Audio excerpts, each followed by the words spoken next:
great environment. Now that it's over, I'm so happy that we did this. Great night for our state, great night for Wofford, great night for our guys. As we try to figure out who we are as a team, just a hard challenge. So many of you guys starting on the road, but extremely proud of the way they've prepared the whole preseason and the way they took on this challenge tonight. Questions for the players? Frank, or Chris, if you both answer, what were they doing defensively to kind of keep you guys out of the paint in the first half and kind of make you camp on the perimeter? I think it was just being patient. Like, we wasn't doing like what we usually do, like chin and court, have a visual of the court. So we was rushing a little bit. But I think in the second half we try to be calm and respond well. I just feel like, we had some good shots on the inside that we just missed. It was easy buckets. Of course, it's the first road game for everybody, so we're still trying to gel. But in the second half, we got it inside and we made the shots that we usually make. So it showed that we actually make paint. Frank, what was Sonny hits that shot there right before the end of the first half, and you guys come out in the second half, take a 14-0 run. How big of a sequence was that for you, and what kind of lift did you get from Hassani's shot going into halftime? It was a big lift for us going into halftime, but defensively, that's our staple. That's our identity. We're trying to figure that out, and we played really good on defense and stopping some of their actions. Frank, what changed in the second half on defense for Frank and Chris? What did you guys do differently schematically on defense? You guys are killing me. You keep saying Frank, and I want to say you guys are killing me. We kept number 3 from getting open looks, and of course he probably got tired from us, denying and running him off the line and things like that. And just defensively, we were helping each other out, talking, and just running what we run. Yeah, I think it's just the game is 40 minutes, so at the half we say we got 20 more minutes, so we can hard playing, try to keep the energy up. So I think we just try to keep the energy up, and they got tired of running from side to side. We was trying to not give easy buckets, so I think they got tired. Frank Booker, Frank Martin said that it was so many new guys trying to blend. What was it like playing with all you guys getting out there playing the game finally and getting the season started? It was fun. It was exciting. I love these guys already. I've only been here a few months, but going through practice, the way we go through practice, all the blood, sweat, and tears already that we're going through. Coming to the game and just relaxing and just playing basketball the way we know, the way Coach Frank helps us play, it will be fine. Any more questions, John? Chris, what do you think of the way Felipe played in the first half after you went to the bench with those 2 fouls? And how versatile of a player can he be for you guys off the bench, even though he's only a freshman? He played really smart. His IQ is really big. Like he can really shoot the ball too, and he see the game a different way, so he can't really help us. Joe, and then Andrew. Frank, in your first game, officially as a Gamecock, you make history being the one to score the first points here, in this arena. Just kind of walk me through like your first ever real game, and you're already in the history books on day 1. Honestly, it really doesn't matter to me. I was just, I got an open shot and made it, and got back on defense. I wasn't really thinking about history or anything like that. It's a beautiful arena with the guy here, but at the same time, that's not going through my head. I'm just trying to, defensively, coaches on my butt, all the time trying to play defense. That's my only focus at this point. A couple more, Andrew. Yeah, Frank, Coach Martin said that, those first 2 exhibition games, you missed a lot of threes, but the team did, but they were good looks and things like that. You weren't forcing anything. Was tonight look more like practice and things like that with you guys hitting those shots? What was different about you guys from the perimeter tonight? I think we shared the ball a lot more. It wasn't a lot of one-on-one basketball. As you saw, when we did play one-on-one basketball, things didn't go the way we wanted to, but when we shared it, moved it, and ran our plays, shots went in, we got easy layups, we got easy jumpers, and so if we keep doing that and playing defense the way we play defense, that will be fine. Coach Martin, you guys made a great run to the Final Four last year. I was wondering what kind of goals you have set for your team this year, and would it be make it to the finals this year? Any more questions for the players? I'll answer as many as you want, but I want to get them on the bus and headed home because we play Monday, we practice tomorrow. So. Any more questions for the players? I'm used to working a short sleep. I want to make sure they get to bed. All set, guys. Thanks, guys. Appreciate it. Thank you. Run that one by me again. I was wondering what kind of goals you had set for your team this year after you guys made it to the Final Four last year. Do you guys have higher expectations, or what are you guys looking for this year? Yeah, I mean, I could be wrong. You know, I coached a high school team that had 11 Division I scholarship players on the team that had won back-to-back state championships, and I never said winning the state championship was our goal. You know, that's never been my thing. Postseason basketball, regular season basketball are two different animals.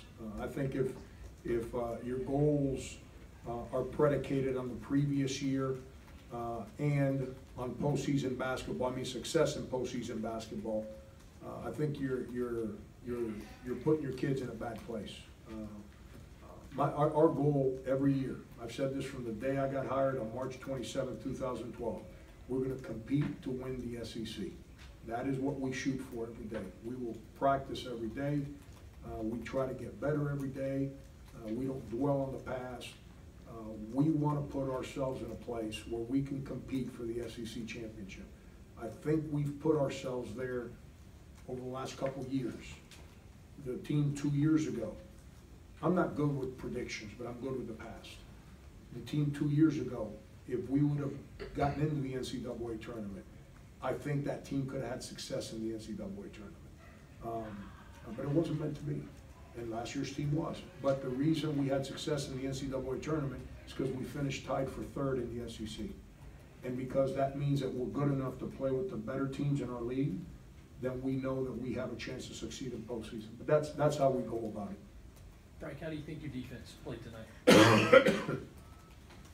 I thought we were real good defensively. I was extremely, I've been a little concerned about our defense, not because they're not trying, just our defense is hard. And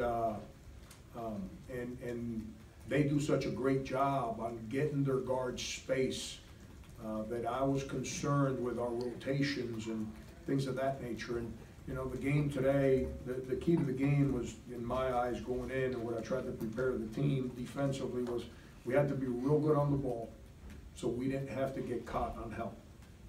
And then whenever they did drive, we had to be very careful with number 10 and number 3. We had to be very, very careful. We made, in the first half, we made 3 mistakes on number 3. One on the ball defense on him. We let him get to that right elbow off with his left hand. He doesn't miss that shot. And then there were 2 plays where we lost him and he buried both shots. In the second half, we were cleaner on our coverages. And we made some mistakes. Once kind of we created separation and we're lucky he missed. I think the fact that I kept putting different guys on him over and over and over eventually wore him down. John, and then Frank, 17 assists on 25 made baskets. Is that just good ball movement and right shot selection for those kind of stats to line up that way? When you make shots, your assist numbers go up. Sometimes everybody makes one-on-one plays and you have bad assists, coaches go home, they're not real happy. This team's been pretty good trying to run through our disciplines offensively. We still got to learn. We got 2 grad transfers and trying to figure out how I coach on offense. We got a bunch of first-year guys that are trying to make the adjustment from high school to college. My biggest pet peeve is when the ball sticks. I can't stand it when the ball sticks. Too many people in today's day and age coach with the ball sticking.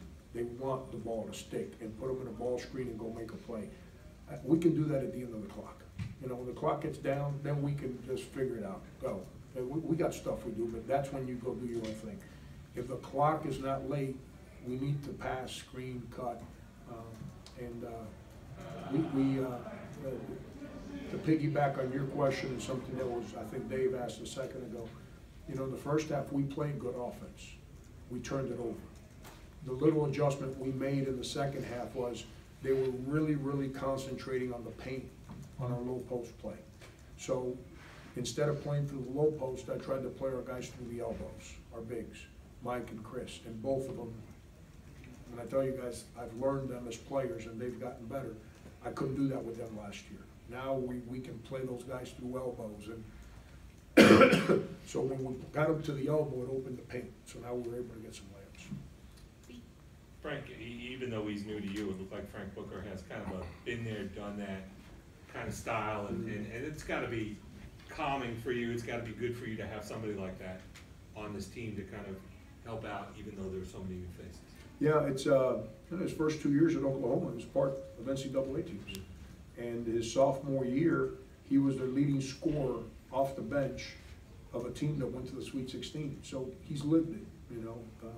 He's lived it. He can shoot the ball. That's his deal. Him and Wes are in a tough spot because they've agreed to come play for us, and they've agreed to come play for us because they want to win. And I've got to figure them out as players and people as fast as I can. That takes time, you know, and I'm starting to get a better feel for Booker and what things I can do for him and not do for him. Same thing for Wes. But all those new guys, man, they've been great, man. They've bought into what we do. They're fun to be around in practice. You know, we've got to continue to find ways to get Booker shots. 4 more. We're gonna go Josh, Colin, Andrew. Josh. Frank, was the turnaround, the higher percentage from three-point range today compared to the exhibition season, was that just shots falling or guys were taking better shots? A little bit of both. Guys not nervous. You know, we play Erskine. There's a disparity in talent on the court. I ended up playing a lot of freshmen together at the same time. So they're not sure what they're doing. So the floor spacing isn't what it needs to be. A little bit of all that. You know, we played Virginia Tech in the open scrimmage. I played a lot of freshmen together in the second half on purpose, so they learned how to play in our system. Obviously, I didn't do that today. I was careful with the lineups that I had out there. They start counting now, so I've got to do my job. I can't just throw them out there. And the best part about it is that our spacing, our execution of what we were trying to run was pretty good for first game out with so many first-year guys. And we took good shots. The ball never stuck. So, you know, and here's what happens. You got so many new guys. You're in a game in front of people and you miss. And it doesn't just affect the guy that missed, it affects the next guy too. But today Booker came out, bang. So everybody kind of felt a little better, and bang. And then Justin makes one, then everyone relaxes, and then, you know, they can make their open shots. You said it a couple of times that, you know, this could be one of your best shooting teams. Is this what you envisioned? Is this what you've seen in practice? Yeah, pretty much. It's I don't mean to be a smart aleck, but I didn't say that just because I was trying to create a story for somebody to write. You know, some coaches might say stuff to just create stories. I say what I think, what I believe. The only thing I don't share publicly are my personal conversations with these kids. But when I said what I said, I wasn't trying to impress anybody. But if I was going to do coach speak, I wouldn't have said that. So then teams don't prepare for us to shoot threes. But I don't do that. I try to be honest in my assessments of our players, and we've got multiple players. Here's what I like about it. We got multiple guys that make threes today. And that's what I see from our guys every day. Colin? Coach talked a little bit about Felipe, but what have you seen from him as an interior defender, and he kind of struggle with that, and how do you kind of anticipate your newcomers handling the quick turnaround from Friday to Monday? Yeah, Felipe is a real good player. I'm surprised he had no assist today, because you can argue he's the best passer on the team. But he's a real good player. He's picked up our system pretty fast. Low post defense is his weakness right now, but he's so much better at it than he was a month ago. And then on offense, he's so multi-talented with his ability to shoot and pass. He's got a great, like today, he caught that one ball on a slip, and the one he passed to Kadeem Gee, and we ended up turning it over. I want to say KG fouled or fumbled the ball, and then he fouled. He was dying for David Beatty to get to the backside corner, and David did what most freshmen do. They stood and watched. Felipe turned, he knew exactly what he was looking for, because scouting report prepared us for that moment when the ball was there. That's something that David and all the other guards, they gotta see it on film. But he's a very talented player, unbelievable work ethic. And here's the other part, goes against Chris Silva every single day. I'm glad I'm not him, Jesus. That's like fighting a buzzsaw every single day. It's, you know, but I've gotta continue to do things to help Mike, Chris, and Felipe, to put them in places where they can do things to help us offensively, because all three of those guys are good offensive players. How do you expect them to kind of translate the quick turnaround with the newcomers going from Friday to Monday?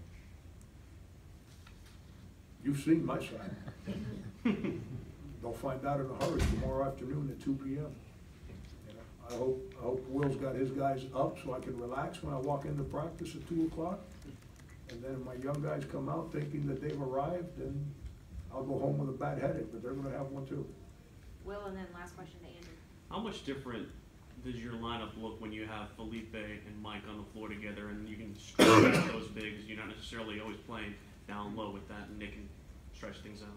Yeah, that's the difference on this year's team. Even Mike today, he shot a three that I've never seen a guy shoot a ball from the top of the key at the side of the backboard. I've never seen that in my life. But he's put himself in a place where he's got the confidence to shoot that ball. And now he just has to make one. He makes them in practice. He just has to make one in a game so he can relax. But that's the advantage. Here's my thing. I get, everyone talks about, oh, you got to stretch the floor, you got to stretch the floor. I understand all that. But the game's not won by stretching the floor. The game's won by who makes the paint their priority. Who shoots free throws, who makes layups. That's who wins the game. It's not the team that makes threes. When you got guys that can shoot threes, you better have guys that get it in the paint. If not, it doesn't work.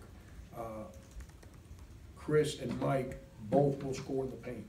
Felipe is learning how to score in the paint. But now with Felipe's skill and Mike and Chris, I can do some other things with them. Where now I can pick and choose which one we're gonna post and which one's gonna stretch the floor. So that's the difference between this. Like when I used to play Sin at the 4 last year, I think you see what I'm talking about. Those guys have worked on their game so they can help us stretch the game without losing what matters, which is the paint. Yes. Sonny had those 4 turnovers in the first half against Virginia Tech. Hasn't had a turnover since. Yeah. Today, 3 assists, kind of played, didn't really force much, didn't kind of let that offense flow. What have you seen from him? I know you talked about that he's playing more confident, but to see it now in an actual game in a road environment, what would you like from him? His growth has been incredible. I got mad at him in the second half when there was separation there. I think it got to 24-25. He kind of went on brain lock again. He went back to signing November of last year, just trying to do his own thing on offense and on defense, just kind of reaching. Did it back-to-back possessions, 2 on offense, 2 on defense. I had to take him out. But outside of that, you know, and at the halftime of that Virginia Tech game, I challenged him. I didn't care who won or lost. I really did, or else I wouldn't have played the lineups I did. But I challenged him, just him. And I did it on purpose, because I wanted to see how he responded in the second half. And I thought he played his tail off in the second half of that exhibition game. And he came out today, had a great week of practice, and he came out today, and I thought he was rock solid. He has established himself as our point guard, and he needs to continue to grow. And here's where his biggest challenge is. He's got to learn that the more he helps others, the better he'll play. And that's what he's trying to figure out right now. Thanks, guys. Thank you, Frank. Thanks, Frank.